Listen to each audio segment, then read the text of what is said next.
क्या आपने कभी सोचा है, जब एक स्त्री की इच्छाएं अधूरी रह जाती हैं, तो वो अपने भीतर किस दुनिया में उतरने लगती है? जब समाज उसकी खामोशी को कमजोरी समझता है, तो वो चुप रहकर क्या सोचती है?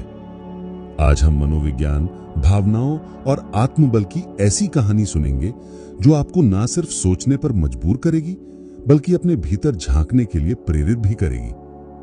स्त्री का मन समुद्र की तरह होता है, शांत भी, चंचल भी। वो जब प्यार चाहती है तो सिर्फ शरीर नहीं, बल्कि अपनापन, सुरक्षा और समझ की खोज करती है। लेकिन जब उसकी बातें बार बार अनसुनी रह जाती हैं, तो वो बोलना नहीं छोड़ती, बस अलग भाषा में बात करने लगती है। उसकी आंखें शिकायत करती हैं, उसकी मुस्कान में अधूरापन होता है और उसकी चुप्पी बहुत कुछ कह जाती है। मनोविज्ञान कहता है कि जब भावनाएं दबी रह जाती हैं, तो वो या तो गुस्से में बदलती हैं या इच्छाओं में। एक स्त्री जब बार बार नजरअंदाज होती है, तो उसकी रचनात्मकता जागती है या उसकी बगावत। कभी कभी वो घर में होते हुए भी गैर महसूस करने लगती है। वो सजती है, संवरती है, पर किसी और के लिए नहीं, बल्कि खुद को दोबारा महसूस करने के लिए।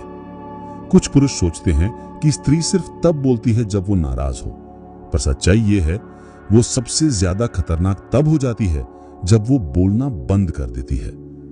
हर रिश्ता एक पुल की तरह होता है, जिसके दोनों सिरों से ईंटें रखी जानी चाहिए। जब पुरुष सिर्फ अपेक्षाएं रखता है और संवाद नहीं करता, तो वो पुल गिरने लगता है। बुद्ध ने कहा था, इच्छा ही दुख का मूल है। पर क्या इच्छा होना गलत है? नहीं। इच्छाएं अगर सच के साथ हों और सम्मान के भीतर हों, तो वही हमें आत्मबोध तक पहुंचा सकती हैं। स्त्री को समझने के लिए शब्द नहीं, ध्यान चाहिए। उसे सुनने के लिए जवाब नहीं, स्पेस चाहिए। पुरुष का सबसे बड़ा साहस ये नहीं कि वो कितना कमा लेता है, बल्कि ये है कि वो किस हद तक सुन सकता है, बिना टूटे, बिना डर के।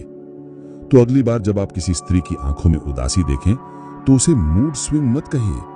शायद वो कोई युद्ध लड़ रही है, जिसका मैदान उसके भीतर है, और दुश्मन भी। हर स्त्री एक किताब है, उसे पढ़ने की जल्दी मत करिए, बस पन्नों को सहेजिए, क्योंकि जब भावनाएं शब्द बनती हैं, तो हीलिंग शुरू होती है, और यही है प्रेम का पहला कदम।